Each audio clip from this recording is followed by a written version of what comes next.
बिस्मिल्लाहिर्रहमानिर्रहीम। अस्सलाम वालेकुम नाज़रीन, आप यूट्यूब चैनल देख रहे हैं। मैं इमरान खान हूँ। मौलाना फजलुर रहमान साहब को हीरो बनाने का सिलसिला जारी है और एक के बाद एक बयानात उनकी तरफ से आ रहे हैं, दूसरी तरफ से भी बयानात आ रहे हैं और पाकिस्तान की एस्टेब्लिशमेंट मौलाना फजलुर रहमान साहब को दिखाना चाहती है कि जैसे वो बहुत एंटी एस्टेब्लिशमेंट हैं और वो अवाम के बड़े हक़ में हैं और वो फ़ौजी मुदाखलत के ख़िलाफ़ हैं, ताकि उन्हें मकबूलियत मिल जाए। फजलुर रहमान साहब को हो सकता है गिरफ़्तार भी किया जाए, कुछ मुकदमात करके ड्रामा किया जाए और इस ड्रामे की उनको बहुत बड़ी पॉलिटिकल एक जो है वो माइलेज मिलेगी, ऐसा लगता है खैबर पख्तूनख्वा में, क्योंकि लोग इस वक्त पाकिस्तान की मिलिट्री एस्टेब्लिशमेंट से अपने आप को दूर रखे हुए हैं और उनको बड़े गिले और शिकवे हैं, बल्कि नफ़रत करते हैं। और ये नफ़रत पाकिस्तान की एस्टेब्लिशमेंट की अपनी फैलाई हुई है और उस नफ़रत का मौलाना फजलुर रहमान साहब को फ़ायदा उठाना है और एस्टेब्लिशमेंट की मर्ज़ी से उठाना है। और ये ऐसे ही है। फजलुर रहमान साहब का जो मौक़िफ़ है वो ठीक है, मौक़िफ़ की हमायत ज़रूर की जाएगी और सबको करनी चाहिए कि उनका मौक़िफ़ ये वाला ठीक है। लेकिन फजलुर रहमान साहब का जो किरदार है वो हमेशा से मशकूक रहा है। फजलुर रहमान साहब ने अपने किरदार को जिस तरीके से हमेशा वो यू टर्न लेते हैं उससे मशकूक खुद बना दिया है। फजलुर रहमान साहब माजी में खुद ही एतराफ़ करते रहे कि मैंने जर्नैलों के कहने पर काम किया, मैंने जर्नैलों के कहने पर हुकूमत गिराई, मैंने जर्नैलों के कहने पर हुकूमत बनाई और वो सारी चीज़ों के अंदर शामिल थे जो गंद पाकिस्तान के साथ मारा गया। एक दफ़ा नहीं, कई मरतबा मारा गया और हमेशा फजलुर रहमान साहब एस्टेब्लिशमेंट की बी टीम के तौर पे काम करते रहे, अक्सर एस्टेब्लिशमेंट की ए टीम के तौर पे भी काम करते रहे और एस्टेब्लिशमेंट, मौलाना फजलुर रहमान, स्टेटस को, ये सारा कुछ एक ही है। लेकिन फ़िलहाल हीरोगिरी का एक सिलसिला जारी है। मौलाना फजलुर रहमान साहब को मार्केट में लॉन्च किया गया है एंटी एस्टेब्लिशमेंट इनकलाबी हीरो बनाकर। लोग इस पे बिलीव नहीं करते। मैंने सर्वे करवाया था तो 90% लगभग लोग ये कह रहे हैं कि फजलुर रहमान साहब बिल्कुल इनकलाबी आदमी नहीं है और ये सारी जालसाजी है। अब फजलुर रहमान साहब ने एक और स्टेटमेंट दिया। उन्होंने कहा जी कि मैं इनकी खोपड़ियों के अंदर इनके मगज़ को जानता हूँ। हाँ जी, आपने उनके साथ टाइम गुजारा हुआ है तो आप नहीं जानेंगे तो कौन जानेगा। ये जालसाज है। हमें इतना मालूम हो गया है कि असल रुकावट कहाँ पे है, इसीलिए निशाने पर वही लोग हैं। यानी ये एस्टेब्लिशमेंट का कह रहे हैं कि जनाब रुकावट यहाँ पे है फ़ौज में, तो हम निशाने पे भी हमने उनको रखा हुआ है। दीन इस्लाम और तालीमात पर कोई कंप्रोमाइज़ नहीं होने देंगे। अच्छा, ये फटाफट मौलवी जो है ना, ये इस्लाम को बीच में ले आते हैं। जब भी कभी मौलवी का मामला आता है ना, मौलवी फटाफट इस्लाम को बीच में डालता है। फ़ौज का मामला आएगा ना, वो फ़ौरन गद्दारी का फतवा देंगे। यानी जैसे ही आप मिलिट्री एस्टेब्लिशमेंट, फौजी जर्नैल के खिलाफ आप कोई बात करेंगे तो आप फौरी तौर पे गद्दार करार दे दिया जाएगा आपको। फौजी के साथ आपकी लड़ाई हो गई तो वो कहेगा जी आप गद्दार हैं। किसी फौजी के साथ आपका जाती मामला भी हो जाएगा ना, लड़ाई झगड़ा हो जाएगा, वो कहेगा गद्दार है। रिटायर फौजी के साथ भी हो जाएगा ना, वो कहेगा तुम तो वही गद्दार। तो फौजी के पास जो सबसे बड़ा हथियार होता है वो कहता है गद्दार है। सियासतदान जो है उसके साथ आपकी लड़ाई हो जाएगी, वो कहेगा तुम करप्ट हो, तुम करप्ट हो। और इसी तरह मौलवी के साथ आपकी लड़ाई हो जाएगी, वो कहेगा तुम इस्लाम के दुश्मन हो और तुम दीन के खिलाफ साजिश कर रहे हो।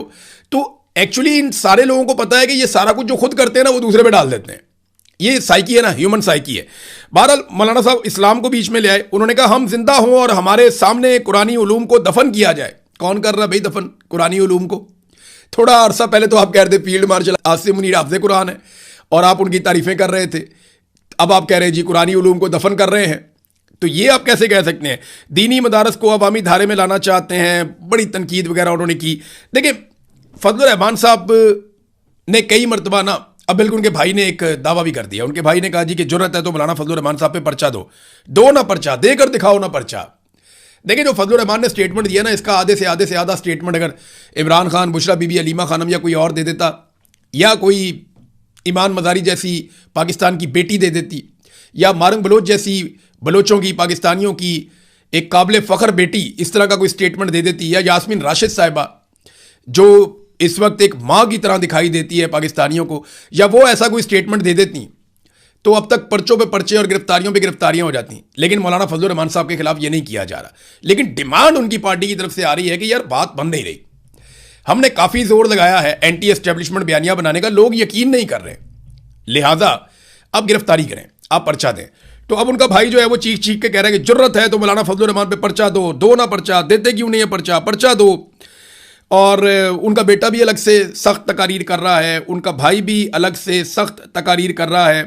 और बल्कि उनके भाई ने कहा वहाँ पे सेनेट में खड़े होकर के कबायली लश्कर बनाने का क्यों कह रहे हो, क्या वजह है कबायली लश्कर बनाने का कहते हो? इतनी बड़ी फौज है, इतनी बड़ी पुलिस है, एफसी है, रेंजर्स हैं, सब है। ये बात बल्कि महमूद खान अचकज़ई ने भी की है। ये सब लोग ये बात कर रहे हैं कि कबायली लश्कर क्यों बनाए। अचकज़ई साहब ने तो हवाला दिया मीटिंग का कि जहाँ पे आला सतही मीटिंग में कहा गया कबायलियों को, लोगों को कि जनाब आप बनाए जरगे, आप बनाएं, वो लश्कर बनाएं आप। लश्कर बनाए, हथियार आप उठाएं, हम आपके साथ हैं। अब ये जो लश्कर बनाने की बात की जा रही है, इतनी बड़ी फौज है पाकिस्तान के पास, इतनी बड़ी तादाद में पुलिस है, एफसी है, लेवीज हैं, रेंजर्स हैं, इतनी सारी फोर्सेस हैं, इंटेलिजेंस एजेंसियां हैं, सब कुछ है। इसके बावजूद आपको लश्कर बनाने की ज़रूरत क्यों पड़ती है? देखिए, लश्कर बनाने की जो सबसे बड़ी वजह है वो ये है कि लश्कर में आम लोग होते हैं, तो जब लश्कर बन जाएगा तो आम लोगों की सपोर्ट ऑपरेशन के हक में आ जाएगी, और जब लश्कर बन जाएगा तो आम लोगों की तरफ से जो ह्यूमन इंटेलिजेंस है वो मिलना शुरू हो जाएगी। उससे पहले वो मिलती नहीं है। अब इस वक्त सिक्योरिटी फोर्सेस का सबसे बड़ा इशू बलूचिस्तान में और कबायली इलाकों में यह है कि ह्यूमन इंटेलिजेंस जो माजी में इनको बहुत मिलती थी, मालूमात मिलती थी, खुफिया मालूमात मिलती थी, इंटेलिजेंस गैदरिंग होती थी, वो अब नहीं होती। लोग कोऑपरेट नहीं करते, मकामी लोग जो है वो सिक्योरिटी फोर्सेस के साथ कोऑपरेट नहीं कर रहे, क्योंकि वो ऑपरेशन के सख्त खिलाफ हैं, वो ऑपरेशन होने नहीं देना चाहते। और ऑपरेशन ना होने देने की वजह यह है कि इससे पहले जितने ऑपरेशन हुए उनमें जितने वादे किए गए वो सारे वादे तोड़ दिए गए। लोगों को उनके घरों से निकाला गया, वापस लाकर बसाया नहीं गया।